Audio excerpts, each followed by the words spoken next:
Hello friends, welcome to study IQ. और मैं मुकुल खरबंदा आज आपके साथ इस इकोनॉमिक सर्वे के लास्ट दो चैप्टर डिस्कस करूंगा, चैप्टर 13 और चैप्टर 14। तो स्टार्ट करते हैं।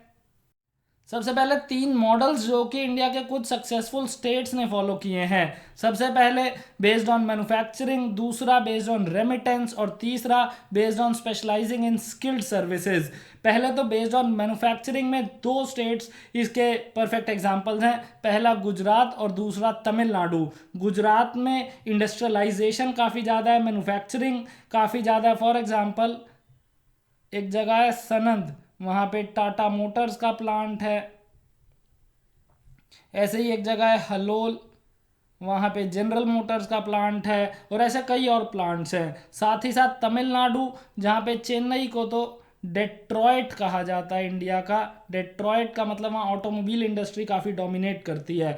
और गुजरात और तमिलनाडु दोनों में ही साथ टेक्सटाइल इंडस्ट्रीज भी काफ़ी प्रीडोमिनेंट हैं। तो ये पहला मॉडल बेस्ड ऑन मैन्युफैक्चरिंग, जहाँ पे मैन्युफैक्चरिंग इंडस्ट्रीज काफ़ी ज़्यादा इस्टेब्लिश की गई डेवलपमेंट के लिए। दूसरा बेस्ड ऑन रेमिटेंस। इसमें केरला सबसे अच्छा एग्जाम्पल इसलिए है क्योंकि केरला से काफ़ी सारे लोग बाहर काम करने गए हुए हैं, स्पेशली गल्फ में गए हुए हैं, वेस्ट एशिया में गए हुए हैं। इन सभी कंट्रीज से काफ़ी ज़्यादा रेमिटेंस वापस केरला में भेजा जाता है। हाउस होल्ड्स की इनकम बढ़ती है और इससे वहाँ पे पॉवर्टी एलिविएशन में भी और एजुकेशन हेल्थ को प्रमोट करने में भी काफ़ी मदद मिलती है। तीसरा based on specialising in skilled services. इसमें मेन एग्जांपल कर्नाटका, आंध्र और तमिलनाडु। और सॉफ्टवेयर इंडस्ट्रीज इसका परफेक्ट एग्जांपल है। सॉफ्टवेयर टेक्नोलॉजी पार्क्स यहाँ पे काफ़ी डोमिनेट करते हैं। कर्नाटका में बेंगलोर को तो आईटी सेंटर ऑफ इंडिया कहा जाता है। आंध्र प्रदेश में हैदराबाद में भी काफ़ी सारे सॉफ्टवेयर कंपनीज के ऑफिसेज हैं। और तमिलनाडु भी काफ़ी डेवलप्ड है। चेन्नई, सेलम, इन सब में सॉफ्टवेयर टेक्नोलॉजी पार्क्स हैं और बाकी सर्विसेज भी होती हैं। अभी हमने तीन मॉडल्स देखे जिसमें कि हम इंडिया के कुछ मेजर इंडस्ट्रियलाइज्ड स्टेट्स को या डेवलप्ड स्टेट्स को डाल सकते थे। अब हम ऐसे दो मॉडल्स देखते हैं जिसमें कि हम कुछ बैकवर्ड स्टेट्स को या डेवलपिंग स्टेट्स को डाल सकते हैं। पहला दोज बेस्ड ऑन एड और स्पेशल स्टेटस और दूसरा those based on natural resources. पहली कैटेगरी में वो स्टेट्स जिनकी इकोनॉमी मेजरली एड पे बेस्ड है जो कि सेंटर से दी जाती है, या फिर उनकी इकोनॉमी मेनली नेचुरल रिसोर्सेज पे बेस्ड है। एड पे बेस्ड नॉर्थ ईस्टर्न स्टेट्स और जम्मू कश्मीर। जम्मू कश्मीर पे के लिए कई स्पेशल स्कीम्स बनाई गई। कुछ एग्जांपल देता हूँ जो कि याद आ रहे हैं। फॉर एग्जांपल एक स्कीम रिसेंटली चलाई गई थी उड़ान, जिसमें कि स्किल डेवलपमेंट करवाने की कोशिश की गई। ऐसे ही राष्ट्रीय कृषि विकास योजना के अंडर RKVY के अंडर एक सैफरन मिशन चालू किया गया ताकि जो कश्मीर में केसर की खेती की जाती है उसको प्रमोट किया जा सके। ऐसे ही प्रधानमंत्री मनमोहन सिंह साहब ने कुछ साल पहले 24,000 करोड़ का स्पेशल पैकेज अनाउंस किया था जम्मू कश्मीर के लिए। 2015 में मोदी साहब ने 80,000 करोड़ का स्पेशल पैकेज अनाउंस किया। इन सभी स्पेशल पैकेजेस के बावजूद, स्पेशल स्टेटस के बावजूद, एड प्रोवाइड करने के बावजूद अच्छे से डेवलपमेंट नहीं हो पा रही है और कोई और तरीका सोचे जाने की ज़रूरत है। दूसरा दोस्त बेस्ड ऑन नेचुरल रिसोर्सेज में झारखंड, छत्तीसगढ़ और उड़ीसा आते हैं। इन तीनों स्टेट्स के पास और ऐसी कई स्टेट्स के पास बहुत सारे नेचुरल रिसोर्सेज हैं। उड़ीसा में आयरन ओर है, एल्यूमिनियम है। छत्तीसगढ़ में आयरन ओर है, खासतौर पे दुर्ग और बस्तार एरिया में। झारखंड में कोयला है। इन सब के बावजूद भी डेवलपमेंट नहीं हो रही और इसीलिए कुछ नए चेंजेस या कुछ नए स्टेप्स आगे सुझाए जाएंगे। अभी आपने दो खास कैरेक्टरिस्टिक्स देखे जो कि इंडिया की बैकवर्ड स्टेट्स या कम डेवलप्ड स्टेट्स एग्जिबिट करती हैं। उनमें से एक कि उनको एड काफ़ी ज़्यादा मिल रहा होता है और दूसरा कि उनके पास नेचुरल रिसोर्सेज अबंडेंट है। पहले देखते हैं एड के क्या डाउन साइड्स हैं, क्या नुकसान है। तो पहला, aid perpetuates resource dependency. Resource dependency का मतलब यहाँ पे ये है कि क्योंकि बहुत ज़्यादा एड आ रही है, खास फंड्स आ रहे हैं उस देश में या उस स्टेट में, तो उस वजह से वो अपनी इंडस्ट्रीज़ को, अपनी मैन्युफैक्चरिंग को, अपने टैक्स रेवेन्यूज़ को नहीं जनरेट कर पाते। उनको अपने टैक्सेशन की उतनी ज़्यादा ज़रूरत ही नहीं लगती क्योंकि बाहर से एड ही काफ़ी ज़्यादा आ जाती है। और दूसरा, it could trigger Dutch disease. Dutch disease को समझने के लिए पहले एक बार करेंसी का मैकेनिज्म समझा देता हूँ। सपोज करें इंडिया में बहुत सारी इन्वेस्टमेंट आ जाती है, FDI या कोई और जो भी इन्वेस्टमेंट आ गई, बहुत सारे फंड्स आ गए।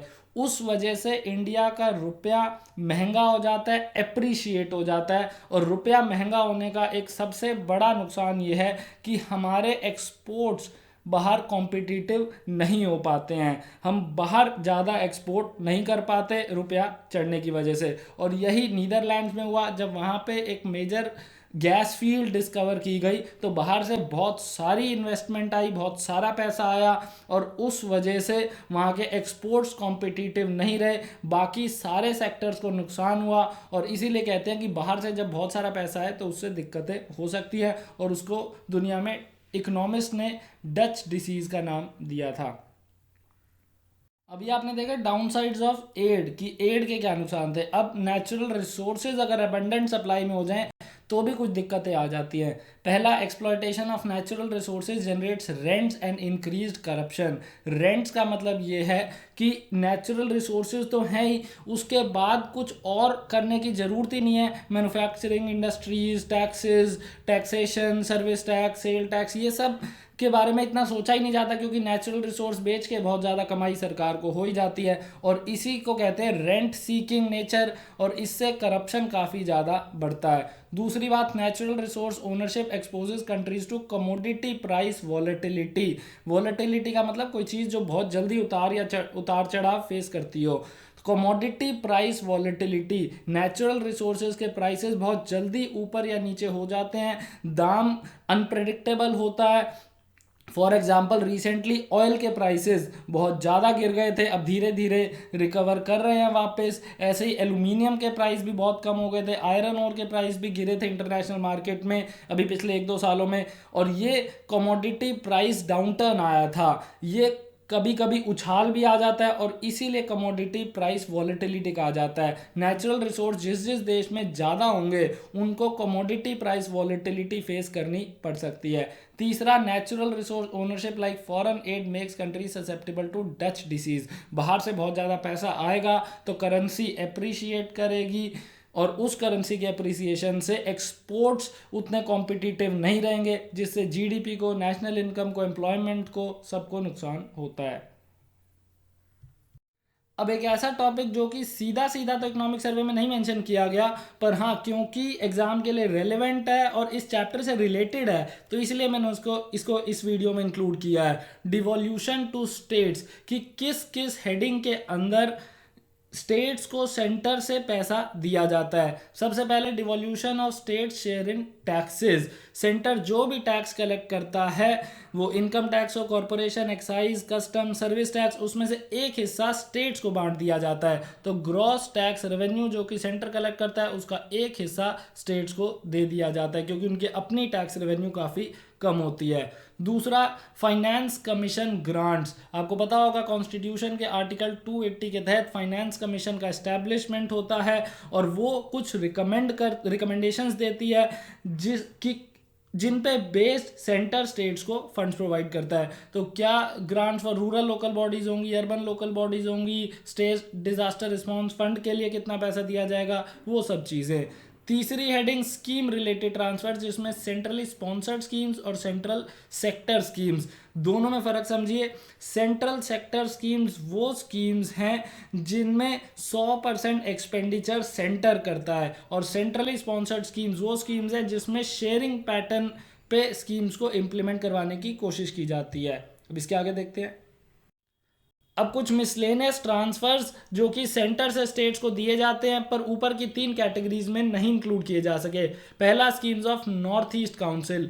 ये नॉर्थ ईस्ट काउंसिल एक्ट 1971 के तहत नॉर्थ ईस्ट काउंसिल बनाया गया था, एस्टैब्लिश किया गया था, और इसकी रिकमेंडेशंस पे नॉर्थ ईस्ट के डेवलपमेंट के लिए कुछ एक्स्ट्रा फंड्स एलोकेट किए जाते हैं। Next, central pool of resources for north eastern region and Sikkim और 7 सिस्टरली स्टेट्स के डेवलपमेंट के लिए एक सेंटर में पूल ऑफ रिसोर्सेज बनाया गया है, फंड बनाया गया है, जिसके थ्रू इन स्टेट्स का विकास करवाया जाता है। C, grants to autonomous councils and areas covered under the 6th schedule of the constitution. अगर आप 6th शेड्यूल पढ़ोगे कॉन्स्टिट्यूशन का, तो वो कुछ स्टेट्स पे एप्लीकेबल है, असम, मेघालय, त्रिपुरा, मिजोरम, इनमें कुछ ऑटोनॉमस काउंसिल्स बनाए गए हैं। जैसे असम में बोडोलैंड के लिए बनाया गया है, मेघालय में गारो, खासी, जैंतिया के लिए बनाया गया है, त्रिपुरा में बनाया गया है, ऐसे ही मिजोरम में भी बनाया गया है। कुछ ट्राइबल ग्रुप्स हैं उनके, लई, मारा, चकमा, ये ट्राइबल ग्रुप्स के डेवलपमेंट के लिए वहाँ पे ऑटोनॉमस काउंसिल्स हैं और उनको स्पेशल ग्रांट्स दी जाती हैं। फिर schemes under provision to article 275 clause 1 of the constitution, article 275 के तहत कुछ स्पेशल स्टेट्स को फंड्स एलोकेट किए जाते हैं। फिर ट्राइबल एरियाज़ के लिए स्पेशल फंड्स हैं, शेड्यूल कास्ट के लिए स्पेशल फंड्स हैं, नेशनल डिज़ास्टर रिस्पॉन्स फंड से कुछ एक्स्ट्रा फंड्स दिए जाते हैं। फिर externally aided projects, world bank, Asian development bank, IMF, इनके थ्रू ग्रांट्स और लोन्स दिए जाते हैं जो कि स्टेट्स को दे दिए जाते हैं ताकि वो अपने प्रोजेक्ट को एग्जीक्यूट कर सकें। तो ये सब हेडिंग्स के अंदर स्टेट्स को सेंटर फंड्स देता है। आपने कई दिक्कतें देखी जो कि एड्स के साथ एसोसिएटेड होती हैं, जो भी सहायता दी जाती है उसके साथ कुछ दिक्कतें होती हैं। अब आगे का रास्ता भी तो सुझाना पड़ेगा और वो इकोनॉमिक सर्वे का ये चैप्टर करता है। आगे का रास्ता ये कि redirecting flows to household, बजाय कि हम स्टेट्स को एक्स्ट्रा एड प्रोवाइड करें या फंड्स दें, सीधा सीधा जैम के थ्रू, जनधन आधार मोबाइल के थ्रू हम उन बैकवर्ड स्टेट्स के लोगों को ही क्यों ना वो फंड्स दे दें। दूसरा, conditioning transfers on fiscal performance, कि अगर स्टेट्स अच्छा परफॉर्म करेंगी, अगर वो अपने एक्सपेंडिचर को सही डायरेक्शन में लगाएंगी, एडमिनिस्ट्रेशन अच्छा करेंगी, ट्रांसपेरेंसी, अकाउंटेबिलिटी होगी, तो ही उन्हें फंड्स दिए जाएंगे। और तीसरा, मेकिंग गवर्नेंस कंटिंजेंट ट्रांसफर्स, कि गवर्नेंस पे डिपेंड करेगा कि उनको फंड्स दिए जाएंगे कि नहीं, प्रशासन अच्छा होगा कि नहीं होगा, कितनी डेवलपमेंट करवाने की कोशिश की जाएगी, उन सब चीज़ों पे बेस करके हम आगे के फंड्स प्रोवाइड करेंगे। तो ये 3 रास्ते आगे के लिए सुझाए गए हैं।